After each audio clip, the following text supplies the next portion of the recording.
प्यारा परिवार स्वस्थ, सुरक्षित, सुखी एवं समृद्ध रहे, यही मंगल कामना के साथ आज इस पितृपक्ष में पूर्ण रूप से अटूट संपत्ति, खूब यश, कीर्ति, धन, वैभव, लंबी उम्र, सुख शांति पाने के लिए एक छोटी सी चीज जो हमारे परंपरा से गुरुओं ने बताया, शास्त्रों ने बताया, जिसका अब कोई फॉलो नहीं करता क्योंकि उसके बारे में किसी को कोई ज्ञान नहीं है। कई लोग पत्तल में पूरी, सब्जी, दाल, चावल सब रख के उन पितरों के दिन में घर में पूर्वजों को चढ़ा रहे हैं, कोई कई चीजें चढ़ा रहे हैं। तो मैं आज बताने वाला हूं कि ये 7 चीजें मैं बोलूं उस दिन अगर आप चढ़ा देते हो, बहुत सिंपल चीजें हैं ये 7 चीजें। आप अपने घर के पूर्वजों के माता पिता, दादा दादी, परिवार के कोई भी व्यक्ति के नाम से अगर ये 7 चीजें चढ़ा देते हो और एक पत्तल में चढ़ा देते हो, एक दोना लेके, पत्तल का दोना लेके उसमें भर के चढ़ा देते हो, तो ये 7 चीज चढ़ने के बाद आपका लंबा उम्र, आपके घर में सुख शांति, धन का आगमन, हर प्रकार के रिश्तों में प्रेम और हर प्रकार से जीवन में सफलता निश्चित होनी है। क्योंकि ये मैंने बहुत सोच के शोध करने के बाद इस बात को समझा है कि यही वो चीज है जो हमको सब कुछ दे सकती है। तो ऐसी चीज क्या है, इसको देखने के पहले क्यों ये चढ़ाना जरूरी है, आपको ये बताना जरूरी समझता हूं, क्योंकि इस बात को हम नहीं समझते। कई लोग ऐसे पूछते हैं कि ये सब पूर्वजों को चढ़ाना क्या जरूरी है, उन लोगों को क्यों चढ़ाना, ये पूजा क्यों करना, क्या जरूरत है, हमारे घर में तो देवता है, उन देवों की पूजा हो रही है, भक्ति हो रही है, फिर इसकी क्या जरूरत है। उनको बताना चाहता हूं कि देवताओं को आपने बुलाया है, घर में आपने बैठाया है ना, सही बात है। आपने जिनको बैठाया वही देवता है जिनकी आप पूजा करते हैं, और आपने जिनको नहीं बुलाया वो बाहर ही है। 33 करोड़ दुनिया में देवता है, आप तो सिर्फ कुल देवी और आपको जो इष्ट है उनको बुला के बैठाया। देवता तो अनेक है, उनकी पूजा करते हो जिनको आपने बुलाया। लेकिन पितृ जिनको कहते हैं, ये पितृलोक अलग है, भूत प्रेत अलग है। आप भूत प्रेतों को पितृओं में मत लेना। भूत प्रेत या वृक्षों में निवास करते हैं, कांटे वाले वृक्षों, कई तरह के अलग अलग वृक्षों में निवास करते हैं, गुफाओं में निवास करते हैं, या धरती में, जंगल में, नदी किनारे निवास करे, वो भूत प्रेत आत्माएं। पितृलोक में जो दिव्य शरीर लेके, ज्योतिर्मय शरीर लेके जो पहुंच गए हैं और उस पितृलोक में रहकर देव तुल्य जीवन जीते हैं, वो पितृ होते हैं, जो पूर्वज होते हैं। इनमें और भूत प्रेतों में फर्क है। कई लोग सोचे कि भूत प्रेत ही पूर्वज पितृ है, वही पितृ है। पितृ भूत प्रेत नहीं होते। जैसे नाग लोक होता है, जैसे यक्ष लोक होता है, जैसे पाताल लोक होता है, जिनसे किन्नर लोक होता है, जैसे देव लोक होता है, जैसे स्वर्ग लोक होता है, जैसे इंद्र लोक होता है, वैसे पितृ लोक अलग ही होता है। उधर दिव्य शरीर, ज्योतिर्धारी शरीर लेके वो रहते हैं। आप पहले से जो भी पूजा करते हैं उसको यमराज उन तक पहुंचाते रहते हैं। लेकिन ये 15 दिन, जब मैंने कहा कि सूर्य कन्या राशि में प्रवेश करे, वो महालय पक्ष का अमावस, उस कन्या राशि में प्रवेश के पहले का पक्ष यानी 15 दिन का एक पखवाड़ा, उस पखवाड़े को पक्ष बोलते हैं। पूरा कृष्ण पक्ष, प्रथमी से लेकर अमावस तक के पक्ष में ये पूरे आपके पीढ़ियों के जो आत्माएं पितृ बनने की योग्यता रखी थी, 3 योग्यता होती है। कितनी योग्यता? क्या क्या योग्यता? एक, भूत बनने की योग्यता, दुर्घटना में मरे, कोई संकट में मरे, कोई पीड़ा में मरे, भूत प्रेत बन गए, वो एक योग्यता। अपने पुण्य पाप के अनुसार स्वर्ग या नरक में जाने की योग्यता। या तो पुण्यवान कहां जाता है और पापी कहां जाएगा, तो स्वर्ग या नरक में जाने की एक योग्यता, एक भूत प्रेत बनने की योग्यता। तीसरी योग्यता पितृ बनने की योग्यता, या पुनः जन्म लेके कोई जीव बनने की योग्यता। ये 3 योग्यता होती है। या तो पितृ बन जाए, दिव्य शरीर लेके वो पितृलोक में चले जाए, या पुनः जन्म लेके वो इस संसार में कुत्ता, गद्दा, मनुष्य कुछ भी बन के जन्मे। या तो मनुष्य, कुत्ता, गद्दा बन के इस लोक में जन्मे, या पितृ बन के पितृलोक में जाए, या स्वर्ग में जाए, या नरक में जाए, या भूत प्रेत बने। 3 प्रकार की योग्यता है। इसमें जो पितृलोक जाने की योग्यता रखती है वो आत्माएं पितृलोक में जाती है। देवताओं को आपने बुलाया इसलिए वो देवता आए। लेकिन ये जो प्रथमी के दिन से प्रथमी कब आई? 21 तारीख को। प्रथमी के दिन से इस बार 16 दिन आया है। इस बार क्या नवरात्रि एक दिन घट गई और ये पितृपक्ष एक दिन बढ़ गया, तो ये बढ़ गया तो इस दिन 16 दिन आया। इस 16 दिन में आपके जो भी पितृलोक के जो पितृ हैं वो इन दिनों में बिना बुलाए ही आपके घर में आके सब खड़े हैं। अब आप बोलो कि भाई जो आ गए हैं उनका सम्मान आप बुला के बाद में आते तो आप करते, भाई मैंने बुलाया इसलिए मैं करो, लेकिन जो बिन बुलाए खुद ही आके खड़े हैं, अब आप मानो या ना मानो कि भाई लेकिन अब वो खड़ गए हैं तो करना पड़ेगा कि नहीं। तो कई लोगों को पितृश्राप पितृदोष भी इसीलिए लगता है कि आए हुओं का वो सम्मान नहीं करते हैं। ये डिफरेंस आपको मैं समझाना चाहता हूं कि आपके वो बिना बोले आ गए हैं। अब ये 15 दिन हर एक घर में ये रहते हैं, क्या करते हैं? ये दिव्य शरीरधारी पितृ लोग उन घरों में आके देखते हैं कि मेरे बच्चे कैसे हैं, मेरे संतति कैसी है, मेरा ये परपोते का परपोता 9 पीढ़ी बाद यहाँ है, वो घर कहाँ है, वो घर ढूंढ के वो आ जाते हैं। इनको ना तो हमने बुलाया ना तो हमने कुछ सोचा, लेकिन ये सूक्ष्म रूप से हर घर में इन दिनों में ये 15 दिन तक वो सब दिव्य शरीरधारी देव तुल्य देवता तुल्य ये आत्माएं आती है तो देखना। इसलिए खास चीज इन दिनों में, जैसे कोई देखो आप सुबह दो ही पति पत्नी लड़ लिए, कभी लड़े होता है कि नहीं दोनों? सुबह सुबह ही लड़े और लड़के 1 घंटे में कोई मेहमान आ गए घर में। अब दोनों प्रेम में है ऐसे नाटक करेंगे कि नहीं कि उनके सामने लड़ते रहेंगे? भाई वो जाने के बाद वापस कंटिन्यू टू बी कंटिन्यूड आता है, सीरियल में आता है कि टू बी कंटिन्यूड, तो वो टू बी कंटिन्यूड स्लाइड डाल के रख दोगे कि उनके सामने कंटिन्यू करोगे? और इशारे भी कर लोगे ना, उसको जाने दो बाद में देख लेती हूँ, उसको जाने दो बाद में मैं देख लेती हूँ, इशारा भी करो ना। तो ध्यान रखने जैसी बहुत खास बात है जिसके बारे में कोई वीडियो नहीं है कि इन दिनों में घर में लड़ाई झगड़ा हो गया तो आगे का नुकसान आपने खुद ही बनाया है, आपने खड्डा खोद लिया। इन 15 दिनों में घर में कोई प्रकार का बात बुरा, क्योंकि मेहमान आया दिख रहा है, ये पितृ आए नहीं दिख रहे हैं लेकिन आए हुए हैं। दिखने वाले के सामने तो एक्टिंग कर लोगे, अब नहीं दिखने वाले भी वहां है, इसलिए मुझे समझाना पड़ रहा है कि इनके सामने आपको एक्टिंग करना पड़ेगा। भाई हम सब अच्छे हैं, प्रेम से रहना। अगर वो दुखी हो गए कि कैसा मेरा बेटा था, कैसे मैंने पाला पोसा, आज ये परिवार पीछे देखो कैसे झगड़ रहे, कैसे परेशान कर रहे, एक दूसरे सिर पकड़ के मार रहे हैं और चोटी पकड़ के लड़ रहे, इस घर का क्या होगा, ऐसे वो दुखी होके चले गए। ये नया पितृदोष है। ये क्या होगा?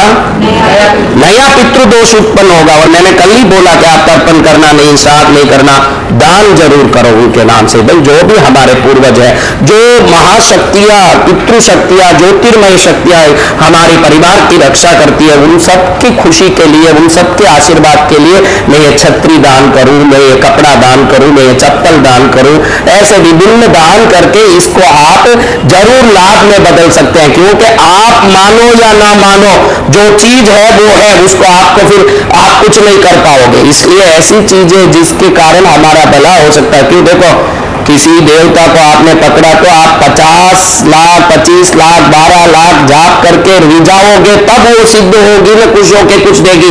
ये आपके घर के हैं, इनको रिझाने कुछ नहीं करना है, और रिझ गए तो अपने आप ही सब करेंगे। और इन विशेष दिनों में इसका लाभ भी बहुत बताया है। 15 दिनों का अलग अलग लाभ है, कोई जानते नहीं। पहले दिन में धन आता, पहले दिन पूजा किया धन, 15 दिन भी करे तो बहुत लाभ। पहले दिन धन आता है, प्रथमी गई, अभी तो प्रथमी गई, धन आता है। दूसरे दिन बच्चा नहीं हो, वो कैसे भी हो उनको बच्चा होता है, दूसरे दिन पूजा कर बच्चा होता है। तीसरे दिन अच्छा संबंध बनता है, जो कुंवारे हैं उनके लिए तृतीया में पूजा अगर करो तो संबंध बनता है। चौथे दिन शत्रुओं का भय मिटता है। ऐसे करते करते 15 दिन का अलग अलग परिणाम है। लेकिन अब 4 दिन निकल गए, आज अभी दिन थोड़े हैं, तो इनमें मैं जो उपाय बता रहा हूं वो उपाय सबसे टॉप फल कब मिलेगा वो देख के मैंने ज्योतिष गणना के अनुसार निकाला है कि 15 दिनों में त्रयोदशी 4 तारीख अक्टूबर, क्या है 4 अक्टूबर सोमवार के दिन पूर्व फाल्गुनी नक्षत्र है, उस दिन क्या है। और शास्त्रों में पितृ पूजन का त्रयोदशी का फल बताया है। त्रयोदशी का फल पितृ पूजन का शास्त्रों में बताया है कि अगर त्रयोदशी को कोई पितृओं के लिए भोग चढ़ाता है, सिर्फ भोग, तो वो भोग अगर फोटो हो नहीं हो तो भी आप हाल में कहीं रख के चढ़ा सकते हो उनके नाम से। आपके पूर्वजों को याद करके रख सकते हो।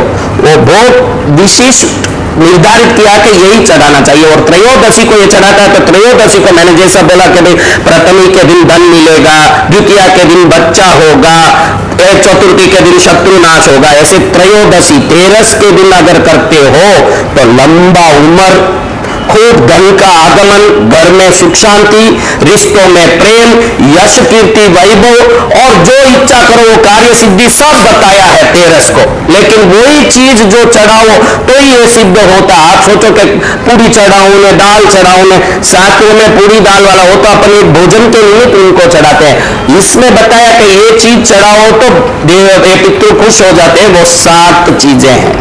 वो 7 चीजें क्या क्या है बताओ बहनों? 7 चीजें हैं। दूध, क्या है? दूध, गंगा जल, क्या है? पहले दूध, दूसरा गंगा जल, दूसरा क्या है? तीसरा घी, चौथा शहद, चौथा क्या? पांचवा सफेद वस्त्र, जरी का हो, आपके पास ताकत हो सिल्क खरीदने की तो सिल्क, सफेद सिल्क का ड्रेस चढ़ाना बहुत लाभकारी, बहुत खुश हो जाते हैं वो। अगर ताकत नहीं तो कॉटन का ले सकते हैं, पॉलिस्टर नहीं लेना। कॉटन वाइट धोती दुपट्टा, गमछा बोलते हैं ना, धोती गमछा ऐसे। और छठा काला तिल, क्या? काला तिल। 7वां समय, क्या? अरे समय क्या चीज होती है महाराज? यानी इसको एक वस्तु में शास्त्रों में बताया है कि ये 6 चीज को जो करते हो ना वो समय आप निकालते हो। समय का दान भी एक वस्तु है कि इसको उस दिन 11:30 से 12:30 के अंदर ही करना, यही समय का दान। वो टाइम निकाल के उनको हमने दिया, भाई ये टाइम आपका है। तो ये वस्तु में उस पितृ शास्त्र में लिखा है कि ये भी एक दान है कि आपने अपना समय दिया उनको। वो समय होना चाहिए 11:30 से 12:30, बिल्कुल उसमें कोई फेर फार नहीं होगा। वो कुछ नहीं, पहले सब चीज तैयार किया, 12:30 से 11:30 से 12:30 के अंदर अगर पूर्वजों का फोटो आपके घर में है तो उसको धूप दीप पुष्प आदि चढ़ा के फिर मैं जो बोल रहा हूं इसको पत्तलों में देखो 6 ही चीज है, बिल्कुल सिंपल है। एक दोने में दूध गर्म करके शक्कर वगैरह डाल के, इलायची केसर डाल के एक दूध का दोना लेना। कोई स्टील बर्तन, पित्तल या तांबा कोई यूज नहीं करना। पूरे पत्तल और पत्तल का दोना दूध लिया और दूसरे में गंगा जल भरा, तीसरे में घी भरा, चौथे में शहद भरा, 5वें में सफेद वस्त्र लिया, छठे में काला तिल लिया। ये 6 ही होगा। और 7वां टाइम, 7वां चीज क्या है? टाइम 11:30 से 12:30, चीज तो 6 ही है। ये 6 चीज लिया आपने और इन चीजों को, पूर्वजों की फोटो हो तो वहां रखे, नहीं हो तो उनकी याद में, भाई हमारे कोई पूर्वज हो हम जिनको नहीं जानते, समझते नहीं है, ये सब हमारे में अज्ञानता है, फिर भी हम जो भी देवतुल्य आत्माएं हैं, ये बोलना जरूरी है, जो भी देवतुल्य पुण्य आत्माएं हैं, जो भी ज्योतिर्मय शरीर वाले दिव्य आत्माएं हैं, वो इस घर को धन संपत्ति से, आरोग्य से, लंबे उम्र से, सुख शांति से, आनंद से भर दे, ये हम प्रार्थना करते हैं। इस विधि को चालू करने के पहले 11:30 के पहले एक बार सूर्य देव को नमस्कार करना चाहिए। किनको करना? क्योंकि पितृलोक के पितृ कारक सूर्य है। पितृ के कारक कौन है? सूर्य के अधीन ये है, सूर्य पुत्र यमराज है। यम कौन है? इसलिए यम के कंट्रोल में पितृलोक है। आप जो 15 दिन नहीं 8 दिन जो पूजा करते हो, ये यमराज के द्वारा उनको पहुंचता है। ये 15 दिन आपके घर में बैठे इसलिए डायरेक्ट आप खिला रहे हो। अभी ये दिनों में आप डायरेक्ट खिला रहे हो। आप बोलना कि जितने भी अब पीढ़ी, सैकड़ों पीढ़ी तक हमारे कोई भी पूर्वज अगर पितृलोक में है, वो खूब हम पर कृपा करें। हमारे पूर्वजों ने कोई गलती की हो तो उसे माफ करें, हमने कोई गलती की माफ करें, हमारे बच्चों ने कोई गलती की माफ करें, आपका सही ढंग से हमने ध्यान नहीं रखा हो उसको माफ करें। पूरे लंबे पीढ़ियों तक का माफी मांग ले, फिर लंबे पीढ़ियों तक का आशीर्वाद मांग ले। हम हमारे आगे के बच्चे और आगे की संतति पर आपका प्यार बना रहे। हम ये पूजा पाठ कुछ नहीं जानते हैं, गुरुदेव ने बताया इसलिए हम ये भोग चढ़ा रहे हैं। इसको आप स्वीकार करके हमको बढ़िया से आशीर्वाद दें। ये वीडियो में मैं कमेंट बॉक्स ऑन रखूंगा। ये एक ही वीडियो होगा जिसमें मैं कमेंट बॉक्स ऑन रखूंगा। कमेंट बॉक्स ऑन में रखना, क्योंकि ये प्रोग्राम करते ही मेरे आशीर्वाद से जिन जिन घरों में ये भोग चढ़ाया उस दिन जोर से खुशबू आने लगेगा, उस दिन जोर से खुशबू आने लगेगी। उस दिन आपको 7 दिन 10 दिन के अंदर कोई बड़ा काम सिद्ध होगा, जो नहीं हो रहा था वो होगा। कुछ न कुछ आपके साथ एक दर्शन होगा पूर्वजों का, कोई एक घटना हो सकती है, या तो पूर्वज दिख सकते हैं, या सपने में दर्शन दे सकते हैं, या खुशबू आ सकती है, या पैसे गिर सकते हैं, या फूल गिर सकता है, कोई ना कोई चमत्कार होगा। और ये चमत्कार मैं अपने मंत्र सिद्धि से पूरे भारतवासियों के लिए दे रहा हूं कि हर एक घर में पूर्वजों की पूजा हो और इस पूजा से हर घर में लाभ हो। अगर किसी घर में नहीं हुआ, 70% 80% होगा, 10-20% ऐसे होंगे जो नहीं हुआ, तो समझना उनके पितृ बंधे हुए हैं उस घर में नहीं आने के लिए। देवता पितृ सबको जब बंधन हो जाती है तो कोई भी अच्छी शक्ति अंदर नहीं आती, भूत प्रेत ही आते हैं, अच्छी चीज नहीं आती। ये पितृ देवता ही होते हैं, ये भी देवता का एक श्रेणी है। पितृ यानी कई लोगों को समझ नहीं, वो सोचते हमारे पूर्वज जो यूं शरीर दिन भटक रहे वो पितृ होंगे, ऐसा नहीं। जो देव तुल्य है, लेकिन जो देवलोक का वैभव पाने के नहीं हुए वो ये इधर जाते हैं। तो ऐसे देव तुल्य जो जीव हैं वो आ रहे हैं। तो उस दिन आपका कोई एक भी माँ नहीं है, बाप नहीं है, दादा नहीं, दादी नहीं, वो एक फोटो किसी का हो अगर, तो उनके सामने भोग रखते समय सबके लिए प्रार्थना कर लेना। आगे के जितने भी पूर्वज हैं सब हमें आशीर्वाद दें। आपका कोई काम होना हो, अगर आपका कोई काम रुका हुआ हो, आपको कोई परेशानी हो, आपको कोई संकट हो, वो भी याद करके 11:30 से 12:30 के अंदर। और ये जो आप कोई भी चीज इसमें निकालते हैं तो ये क्या क्या चीज है बताओ? दूध है, गंगाजल है, शहद है, घी है, काला तिल है, वस्त्र है, टाइल वस्त्र। लेकिन जब ये दूध गर्म करोगे ना, दूध खाली इसमें दूध एक ही गर्म करके इलायची केसर डाल के चढ़ाना रहेगा, बाकी सब चीज तो दही हो, शहद हो, घी हो, गंगाजल है तो कच्चे कच्चे ऐसे ही चढ़ाने हैं, कपड़ा ऐसे ही रखना, तिल ऐसे ही एक दोने में भर के रखना, इतना ही उधर सामने कुछ नहीं करना, खाली एक जैसे भोग चढ़ा रहे हो इस प्रकार से उसमें चढ़ाना है। आप समझ रहे हो? तो इस समय ध्यान रखने जैसी एक बात है कि ये दूध जब गर्म कर रहे हैं इसके पहले गैस स्टोव को गंगा जल से अच्छे से नीचे छांट के पहुंच के गंगा जल को व्यवस्थित शुद्धिकरण करके उसके बाद में ही आप वो दूध गर्म करना। वो जो गैस स्टोव रोज जो हमारे रसोई में काम आ रहा है उसको लेके अपन वैसे ही हम दूध गर्म नहीं करना। वो गंगा जल जो लिए मंगा रहे ज्यादा ही मंगाना। कई लोग बोले कि हमारे आसपास गंगा जल नहीं मिलता, क्या करें? मिलता तो है। अगर ऐसे नहीं मिला, इन केस आपको गंगा जल नहीं मिला, भाई किसी को गंगा जल, शुद्ध जल ले लो आप एक लोटे में, एक कापर लोटे में शुद्ध जल ले लो, उस शुद्ध जल को एक पुष्प डाल के उस पर हाथ रख के, हे गंगा माता आप इसमें पधारो और इस जल को पवित्र करो, वो आपकी पवित्रता से मेरे पितृदेव सब प्रसन्न हो जाए, मैं ऐसे प्रार्थना करती हूँ। ऐसे करके उसी को गंगा जल बना सकते हो। खाली आवाहन करने से ही देवता आते हैं, तो गंगा भी आ जाएगी और वो प्रार्थना करने से वो गंगा जल बन जाएगा। उसका उपयोग आप कर सकते हैं। बनती कोशिश गंगा जल लाओ, अगर नहीं मिला तो ये करना। पैसा बचाने के चक्कर में ये सब करोगे तो आशीर्वाद नहीं मिलेगा। आप सोचो कि 30 रुपया कौन खर्च करे, भाई ये काम कर लेते, महाराज ने बताया। इसमें श्रद्धा बहुत जरूरी है। ये चढ़ाते समय भी विनय, विवेक, भक्ति, आपके हाव भाव देखते हैं वो, क्योंकि हर घर में वही चढ़ने वाला है। घी है, शहद शहदी है, तिल तिली है, वस्त्र वस्त्र ही है। फर्क क्या होगा? फर्क आपकी भक्ति में होगी। किसी की भक्ति उत्कृष्ट होगी, किसी की भक्ति कमजोर होगी, और जिसका भक्ति जितना उत्कृष्ट उसका लाभ भी उतना ही उत्कृष्ट। तो आप बड़े ये कोई भी पूजा करो, देव पूजा, पितृ पूजा, कुछ भी करो, बड़े श्रद्धा से करो। 4 तारीख अक्टूबर 2021 सोमवार पूर्व फाल्गुनी नक्षत्र युक्त 11:30 बजे से 12:30 के अंदर ये चीज चढ़ाए। और कमेंट बॉक्स से एक ही वीडियो में, आज तक कोई वीडियो में हमने कमेंट बॉक्स ऑन नहीं रखा है, लेकिन आपके जीवन में क्या क्या फर्क आए, ये फर्क 1 महीना बाद भी आ सकता है। बहुत अर्जेंट करके मैसेज मत करना कभी मेरे को कुछ नहीं हुआ, कुछ नहीं हुआ, क्योंकि उनकी कृपा बड़े एक शक्तिशाली कृपा होती है। और वो शक्ति आपको जब उठाएगी तो सीधी उठा के माउंट एवरेस्ट पर भी बैठा सकती है। तो 1 महीना 2 महीना जब भी आपका काम हुए तो समझना कि गुरु की कृपा और पितरों की कृपा दोनों की जोड़ी बन गई। और जब जोड़ी बन गई, कल्याण हो गया। मैंने प्रत्यक्ष उदाहरण दे दिया, सुगंध आएगा, पैसा मिलेगा, पुष्प आदि गिर सकते हैं, दर्शन हो सकते, आपका रुका काम हो सकता है, संकट मिट सकता है, 1000 प्रकार से लाभ होगा।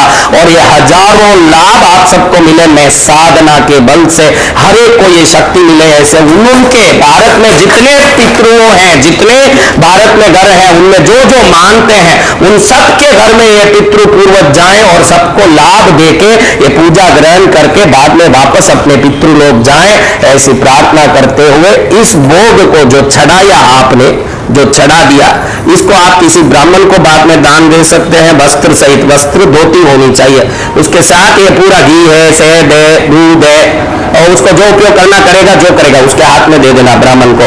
अगर ब्राह्मण नहीं दिख रहा, लग रहा है तो नदी में, पानी में कहीं डाल सकते, नहीं तो वृक्ष के नीचे रख सकते हैं। इसको डिस्पोज एक पवित्र जगह में करना, इतना ही, कोई वृक्ष के नीचे रखा कहीं के, इसका अपमान नहीं होना चाहिए। बनती कोशिश किसी व्यक्ति को देवो तो, क्योंकि इतना पैसा डाल के किया कहीं फेंकने से फायदा नहीं है, किसी व्यक्ति को दे तो किसी का भी काम आएगा, लेकिन एक वो लेने वाले में भी कुछ क्वालिटी होनी चाहिए एकदम। यो आप ध्यान समझ रहे हैं ना बात, तो जो लेने वाला आपके पूर्वजों की जितनी आप योग्यता समझते हो वैसा योग्य आत्मा चाहिए, एकदम ये नंगा घूम रहा है उसको पकड़ाने गए ऐसा नहीं है, तो अच्छे लोगों को देना चाहिए। इस प्रकार से आप इस दिव्य चमत्कारी विधि को करके खाली पत्तल लेना करना, फिर आप कमेंट करना कि क्या आनंद आया। अगले साल तक भी कर सकते हो, क्योंकि जैसा काम है वो पूर्वज वैसा सिद्ध करके रखेंगे। और आपके पूर्वजों को आपके ऑन बिहाफ, आपकी तरफ से मैं भी प्रार्थना कर रहा हूं कि आप सब दिव्य आत्माएं इनका काम करो, इनको सिद्धि दो, ऐसे प्रार्थना करते हुए आप एवं आपका प्यारा परिवार स्वस्थ, सुरक्षित, सुखी एवं समृद्ध रहे। यही